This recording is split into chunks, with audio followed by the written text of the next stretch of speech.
شكر إنا مللنا من لسان يزأر يتقاسم الأعداء أوطاني على مرأى الورى وكأننا لا نشعر. أين النظام العالمي ألا ترى شعبا يباد وبالقذائف يقهر. أين العدالة أم شعار يحتوي سفك الدماء وبالإدانة يستر. ما دام أن الشعب شعب مسلم لا حل إلا قولهم نستنكر. Assalamu alaikum wa rahmatullah wa barakatuh. Paix sur ceux qui suivent la guidée.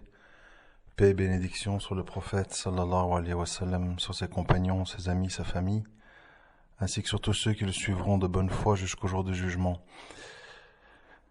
Aujourd'hui, un sujet un petit peu qui n'est pas en lien avec l'actualité ou l'économie ou la religion à proprement parler, même si tout y ramène inévitablement. C'est plutôt un sujet de type philosophique. D'ailleurs, j'en profite, petite parenthèse, pour répondre à certaines critiques que je reçois en commentaire de vidéos ou en messages privés, où on me dit « tu n'es pas un savant », etc., etc. Je pense que c'est assez clair, pour l'avoir dit plusieurs fois, que je ne parle pas en tant que savant religieux. Je parle en tant que musulman qui réfléchit sur la vie, sur les gens, sur le monde, avec une base d'islam, puisque je suis musulman, mais en aucune manière comme un islamologue ou un spécialiste en sciences religieuses, etc. Je le redis afin que ce soit bien clair et qu'on ne confonde pas les genres. Je ne vais pas m'étaler là-dessus parce que je pense que tout le monde l'aura bien compris. J'ai intitulé l'intervention d'aujourd'hui, pour trouver un titre qui résume pourquoi je ne suis pas un humaniste. Car aujourd'hui, je constate un peu partout que c'est, sans qu'on la nomme toujours, c'est la pensée dominante, c'est la pensée triomphante de notre époque, toutes sortes de formes d'humanisme. Humanisme dans le sens que c'est l'homme roi, l'homme qui veut se faire Dieu, l'homme qui se permet de dire le bien, le mal, l'acceptable, l'inacceptable, etc., etc. Et également le fait que c'est l'homme qui sauvera l'homme. Et bien entendu, dans l'humanisme, on exclut Dieu, qui est vu comme un concurrent, oppresseur, rabaissant, invisible et source de tous les maux de la terre, si on en croit le discours des humanistes.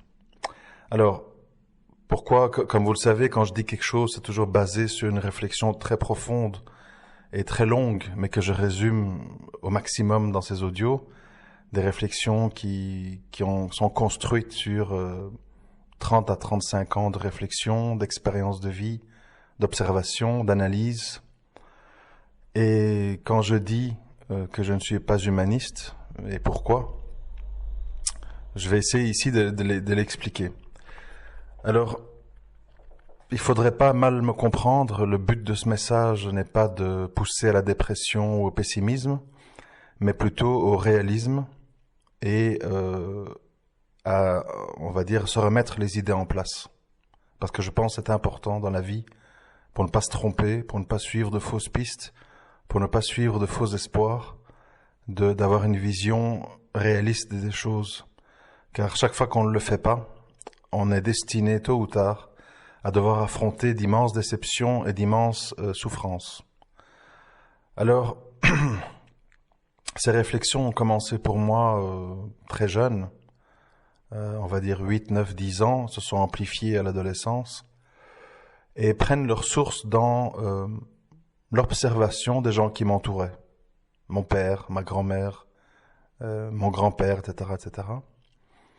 Et j'ai constaté très vite, mais la vie m'a démontré par la suite que c'était juste, que toutes les personnes qu'on admire ou qu'on juge héroïques, courageuses, intelligentes, créative, mystérieuse, comment dirais-je, exceptionnelle, etc.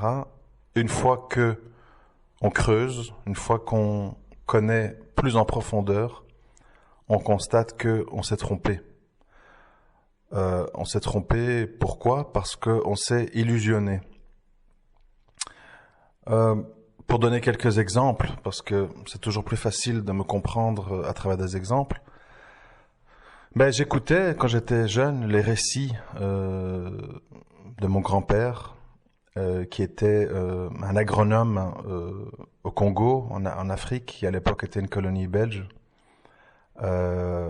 Lui était un colon bien loin des stéréotypes qu'on peut voir dans les médias. C'était quelqu'un qui habitait dans les campagnes, qui marchait tous les jours 25 à 30 kilomètres et répertoriait les plantes, les arbres et les végétaux région par région afin de faire des cartographies précises du Congo. Et j'écoutais tous ces récits extraordinaires de ces rencontres avec des serpents, des éléphants, tout ce qui s'est passé, une nuit où il s'est perdu en forêt, enfin, etc., etc. Et j'étais en quelque sorte émerveillé. Je me disais, quel homme courageux, quel homme de devoir, quel homme curieux, etc., etc. Mais c'était mon grand-père, donc je veux dire, je le connaissais sous toutes ses facettes. C'est-à-dire que souvent, lui, comme tous les gens qui nous entourent, l'être humain est faible et imparfait, d'où ma mise en doute des théories humanistes. Et j'ai très vite compris, depuis cet âge-là, que toute personne, grand écrivain, grand philosophe, grand chanteur, grand amour, etc., etc., était pas aussi grand que ça.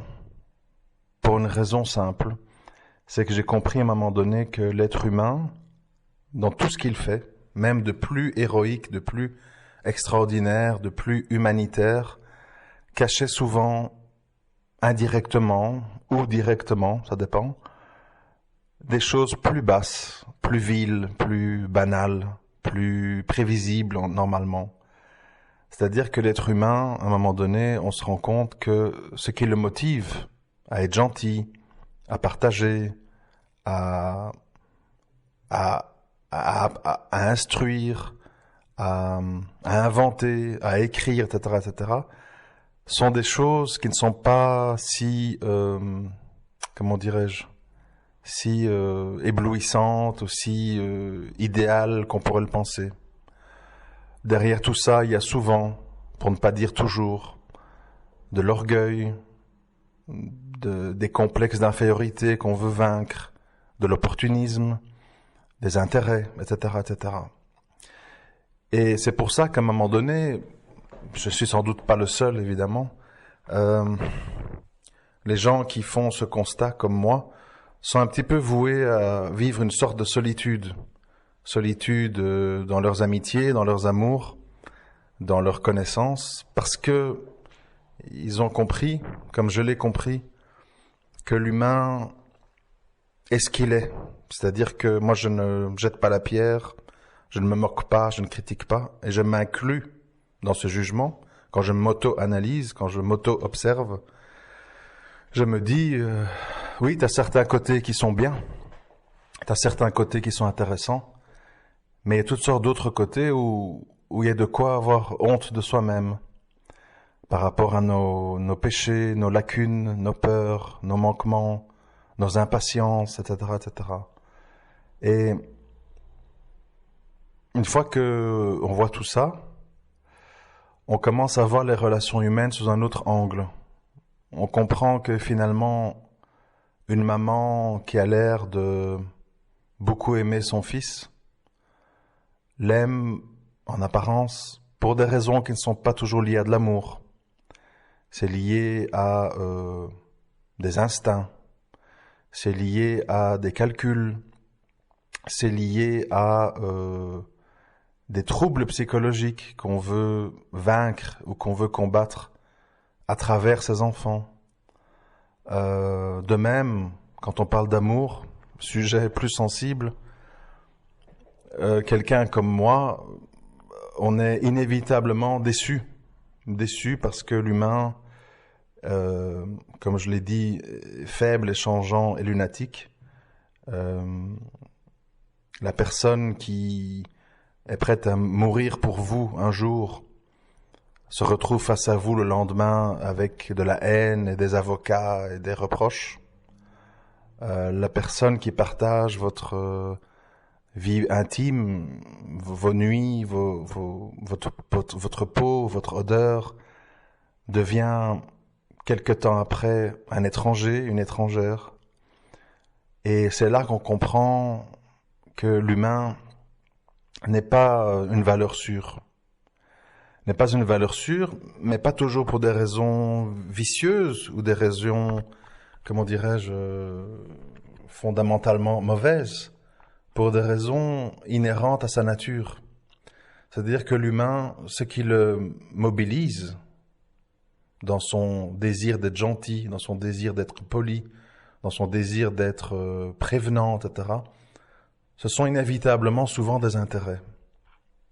Et là, on en revient toujours à la fameuse phrase que je répète souvent, qui m'a été dite par un ami qui travaille dans les services sociaux, etc., qui m'a un jour dit, quand on connaît un peu l'humanité et qu'on va à travers, au-delà de toutes les appartenances raciales ou religieuses, on se rend compte en fait que tôt ou tard, le social l'emporte toujours. Et c'est logique.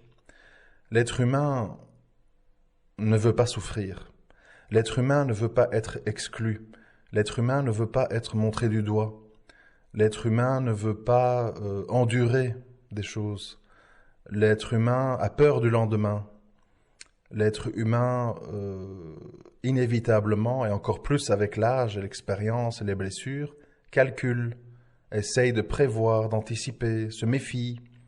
Et il faut tout un travail qui s'apparente pour moi un petit peu du marketing ou de la manipulation ou un jeu d'acteurs pour aller au-delà de tout ça, dans tous les domaines. Dans le domaine, quand on doit louer un appartement, quand on doit postuler pour un travail, quand on doit persuader une femme ou un homme de se marier, on doit rentrer dans un jeu qui consiste à cacher le mauvais, minimiser les dangers,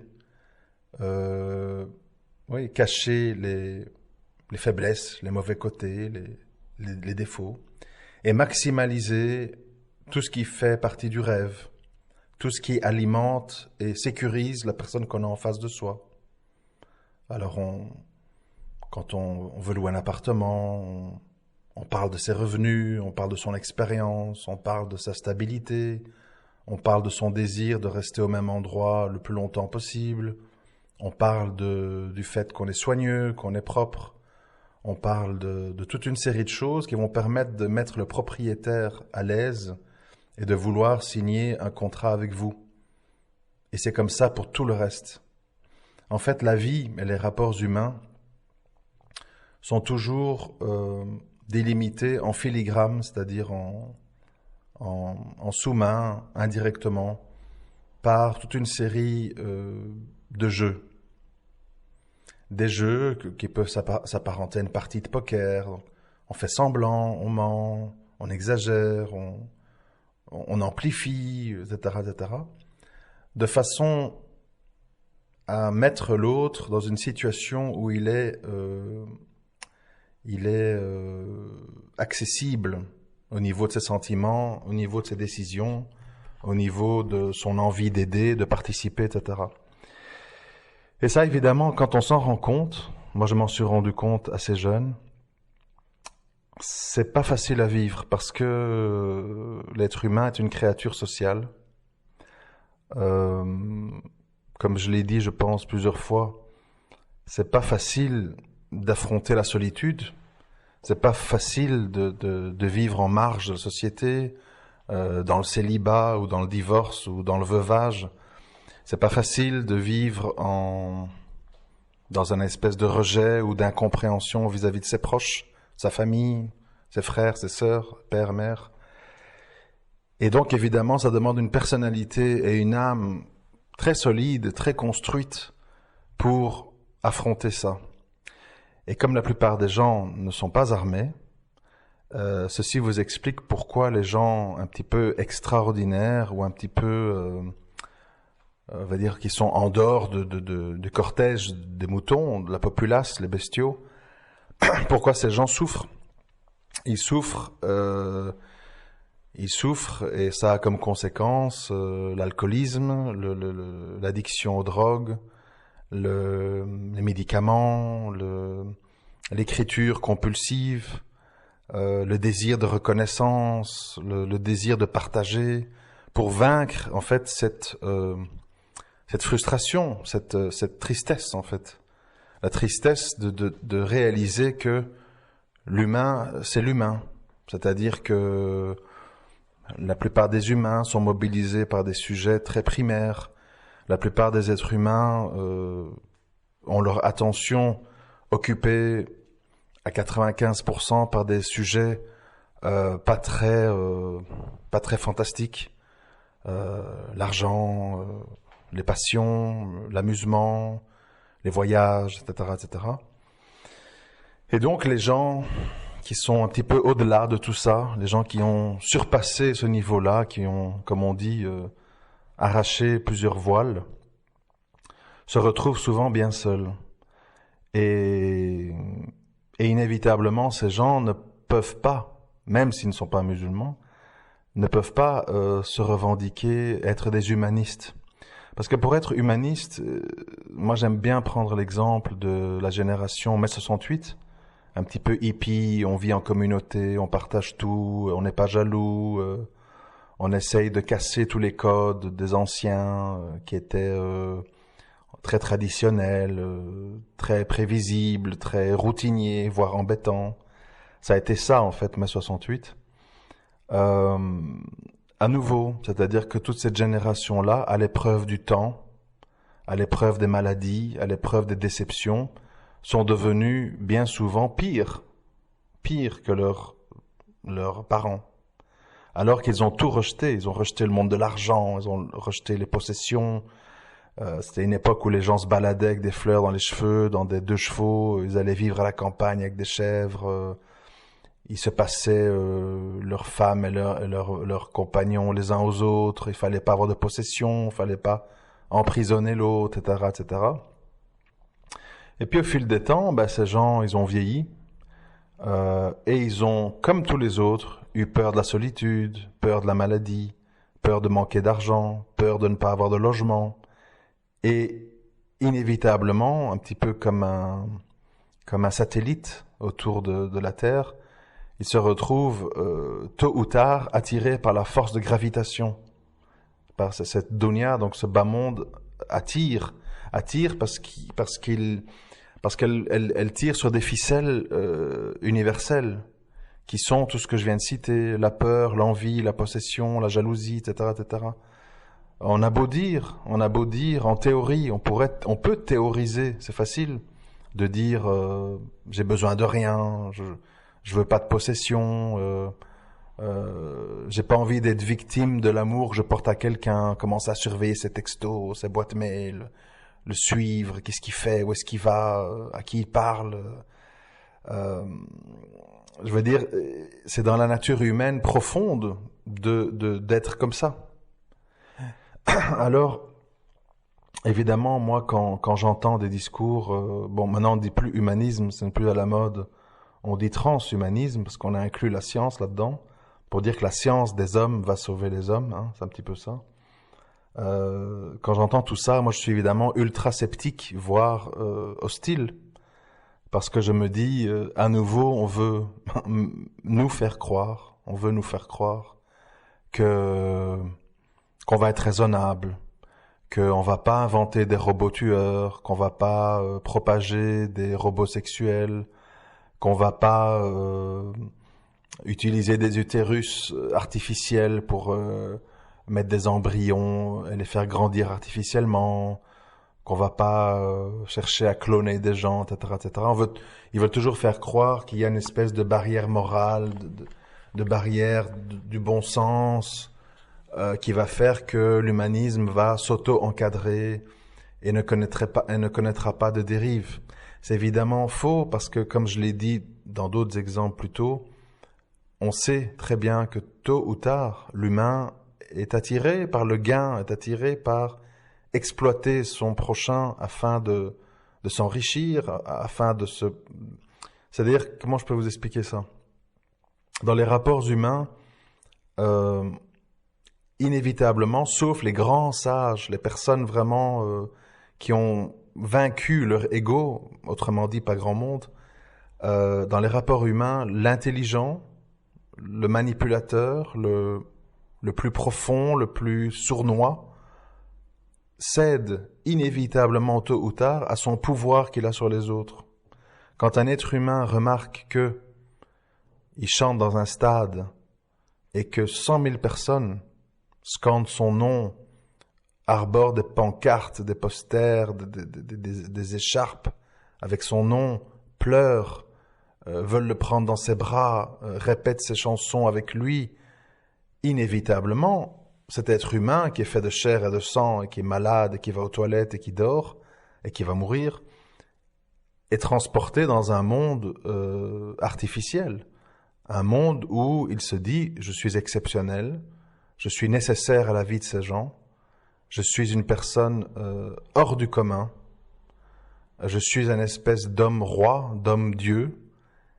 Et il est envahi de toute une série de sentiments qui le mènent à devenir bien souvent un homme infidèle qui multiplie les aventures, un homme qui collectionne les maisons, les biens, etc., etc., parce qu'il se sent au-dessus du monde. Quand il voit à la télévision, dans des documentaires, des pauvres gens dans les HLM, des Africains qui meurent de faim, les camps de réfugiés et tout, on pourrait penser qu'il va se dire oh là là, en fait, ce que je vis, c'est complètement utopique, faux, illogique. Mais non. C'est-à-dire que comme il est dans une espèce d'ivresse permanente, due à sa situation, il voit ces gens-là comme des malchanceux, comme des gens qui justement ne sont pas des humains rois comme lui. Et ça le renforce dans son idée, je suis un humain particulier, je suis un humain au-dessus des autres. Même chose, pour prendre un exemple un peu plus terre à terre, plus proche de nous, on va dire. Quand une jeune fille, depuis toute petite, entend qu'elle est belle, qu'elle est mignonne, qu'elle est intelligente, qu'elle est comique, oh les beaux cheveux, etc., etc. En fait, les personnes qui disent tout ça ne s'en rendent peut-être pas compte, mais ils sont occupés à détruire la personne qui, à force d'entendre ça, commence à croire que elle est spéciale, qu'elle est une personne unique, qu'elle est la seule à avoir ces caractéristiques. Et puis, au contact de la vie, un homme qui la trompe, un homme qui la laisse tomber, des déconvenus, des gens qui ne sont pas sensibles à son charme, elle est complètement choquée. Et donc, elle peut avoir des réactions dramatiques, comme le suicide, parce qu'elle se retrouve dans une situation où le monde qu'elle s'est construit dans sa tête depuis petite était en fait un monde faux, artificiel, nourri de toute une série de propos et de sentiments façonnés par des êtres humains qui ont construit une espèce d'idéal dans un personnage qui est humain. Et c'est tout ça pour vous dire que ça ne m'étonne pas du tout, en fait, quand je vois le destin de beaucoup de stars, comme on dit, qui finissent dans les médicaments, avec des déviances, dans la drogue, dans le suicide, etc. Parce qu'en fait, être un surhomme, être un homme ou une femme roi ou déesse, n'est pas dans la nature de l'homme. Ça le met mal à l'aise, en fait. Ça le met mal à l'aise parce que l'humain, quand il est seul avec lui-même, il sait qui il est. Il se voit dans le miroir avec des petits yeux le matin. Il se voit dans quelle situation il est quand il est dans la situation humiliante d'être aux toilettes, d'être malade, de vomir, etc. Et donc, il y a un déséquilibre psychique qui s'installe.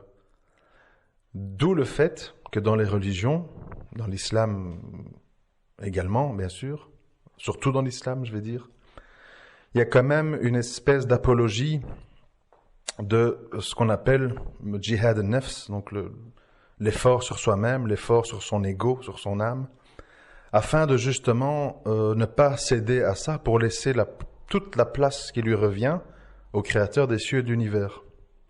Et de laisser l'humain à sa juste place, c'est-à-dire une créature faible, qui fait des péchés, qui a des manquements, et qui, certes, je ne rejette pas tout d'un revers de la main, certes, peut faire des inventions, peut faire des vaccins, peut faire des tableaux, des œuvres d'art, écrire des chansons, des livres, des pièces de théâtre, etc., etc.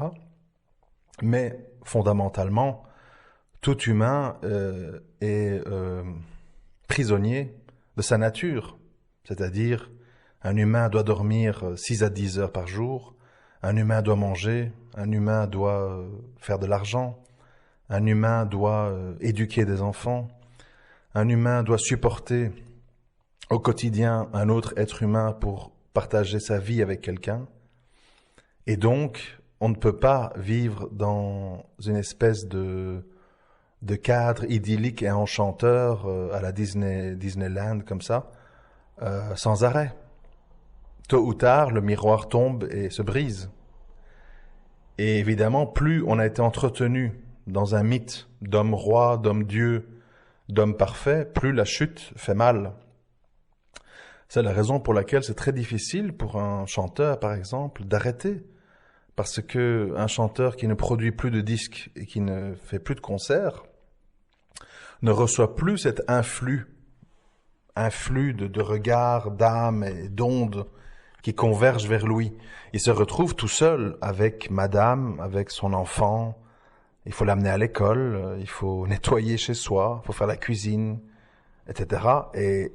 Et là, on se retrouve en fait remis au rang d'humain normal.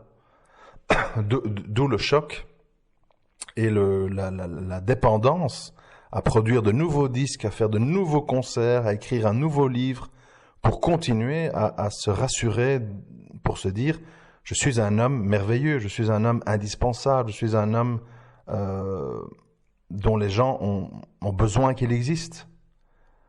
Et ça évite aux gens de se poser les vraies questions qui sont plutôt de dire « qui m'a créé ?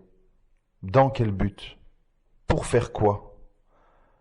S'il y a un jugement, je vais être jugé sur quoi ?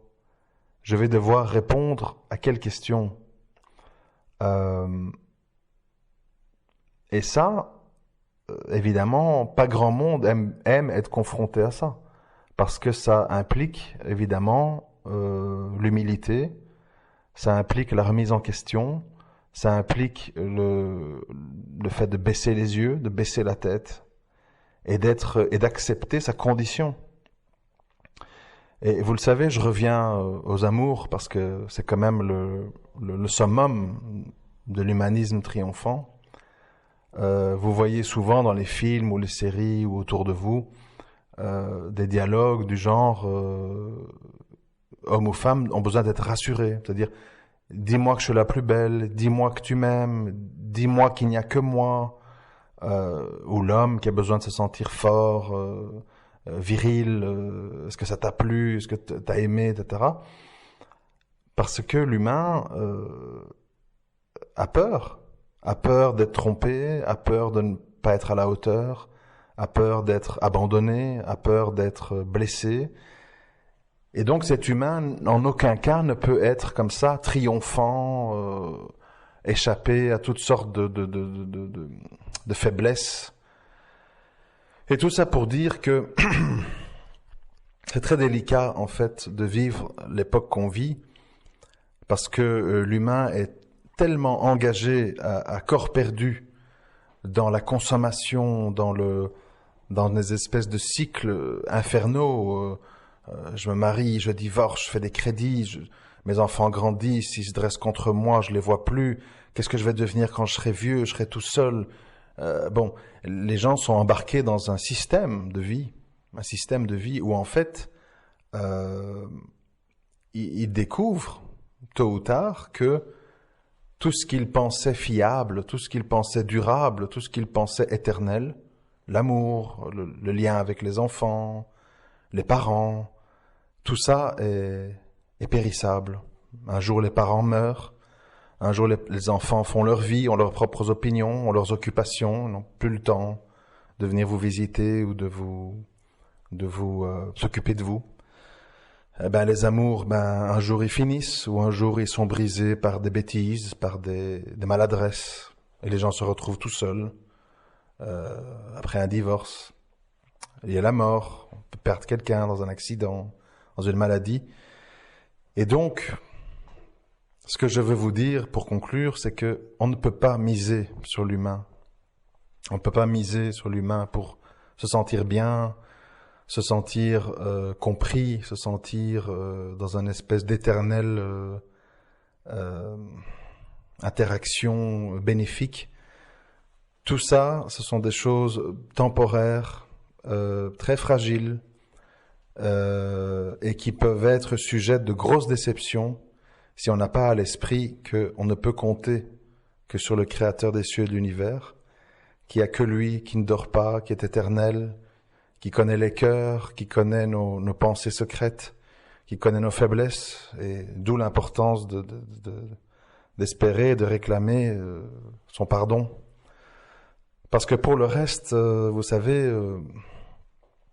je me rappelle d'un film, je me rappelle plus du titre, où on voyait donc un psychologue ou un psychiatre très connu, enfin dans un rôle où il est très connu, et au final, en fait, on se rend compte que c'est lui qui est le plus fou de tous, parce que à force d'entendre les problèmes des gens, les maladies des gens, les psychoses des gens, il s'est imbibé de tout ça, il est devenu schizophrène, il a développé plusieurs personnalités, et il finit, comme un criminel dangereux, quoi. Et voilà aussi pourquoi j'incite vous qui m'écoutez à ne pas tomber dans le piège de rechercher, par exemple en amour, quelqu'un qui va alimenter ça chez vous en vous disant t'es le plus beau, t'es le meilleur, t'es intelligent, je t'admire, sans toi je ne vis plus, etc. C'est quelque chose de très très malsain quand quelqu'un vous divinise de la sorte et vous pousse à vous oublier qu'en fait vous n'êtes rien ni personne, parce que ça crée tout un monde illusoire et qui est destiné à décevoir. Quand on idéalise trop un être humain, tôt ou tard on est désillusionné, et à ce moment-là, si on est dans une admiration excessive, on peut tomber dans le rejet, la haine, la détestation.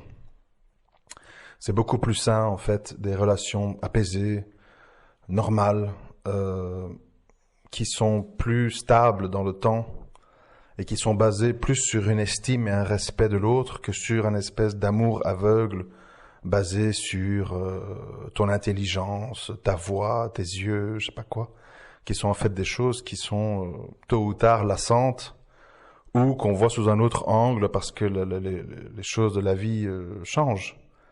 Et vous seriez étonné quand on entend les cas de divorce autour de soi, ou ses propres divorces, faut pas chercher loin, de voir parfois les raisons. Les gens croient que c'est toujours des raisons graves qui ont fait que quelqu'un s'est dressé contre son mari ou sa femme. Parfois c'est des bêtises, avec le waswas shaitan qui amplifie les choses, avec l'entourage qui s'en mêle, qui connaissent pas bien le dossier, donc qui mettent des opinions, qui prennent parti, en ne se doutant pas peut-être que leur fille ou leur fils est plus coupable que l'autre, mais ils ont un réflexe tribaliste qui consiste à défendre les siens envers et contre tout, et au final on rend service à personne parce que la personne injuste reste injuste en ayant l'impression d'avoir été juste, et celui qui a été juste a été injustement accusé, alors qu'il avait peut-être tout fait pour que ça fonctionne, mais qu'il n'est pas réussi pour toute une série de raisons. Enfin, vous comprenez maintenant pourquoi souvent dans mes audios, je m'attaque à cette espèce d'humanisme béat et dangereux parce que j'ai trop vu autour de moi des gens, des grands donneurs de leçons sur ce thème-là qui au final étaient des gens aussi égoïstes et aussi égocentriques que les gens qu'ils critiquent. Et donc il ne faut pas miser et s'investir et s'impliquer de trop dans l'humain parce que les choses ne se passent pas toujours comme on croit. Je crois qu'il y a une petite histoire comme ça juste pour conclure que moi je trouve assez symptomatique. Quand j'étais à l'époque en République dominicaine en 94, il y avait la maman de mon épouse du moment qui a eu pitié des travailleurs haïtiens coupeurs de noix de coco qui dormaient sur des planches en bois dans des cabanes. Et elle s'est dit, c'est quand même vraiment dur. Ils travaillent toute la journée et la nuit, ils doivent dormir sur des planches en bois. Je vais leur acheter un matelas parce que quand même, ils méritent d'avoir un sommeil réparateur. Ils m'en seront remerciants et ils travailleront d'autant plus dans le champ qu'ils dormiront bien. Et puis, au final, cette femme a acheté les matelas pour les Haïtiens et 3 jours après, elle est revenue au champ. Elle était dans la cabane et elle voit qu'il y a des planches en bois. Et elle dit aux femmes qui étaient là, mais qu'est-ce qu'ils ont fait avec les matelas, les travailleurs, ils sont plus là? Et on lui a répondu, ils les ont vendus pour acheter du rhum parce qu'ils sont habitués à dormir sur du dur, ils n'ont pas aimé. Ils ont préféré les revendre et acheter du rhum.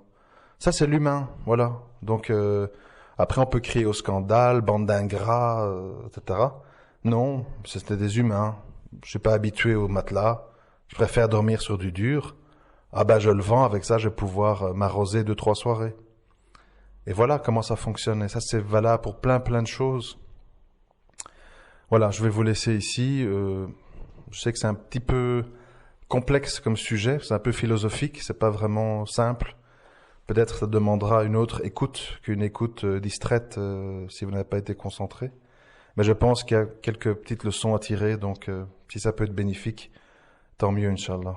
À très bientôt. Assalamu alaikum wa rahmatullah wa barakatuh.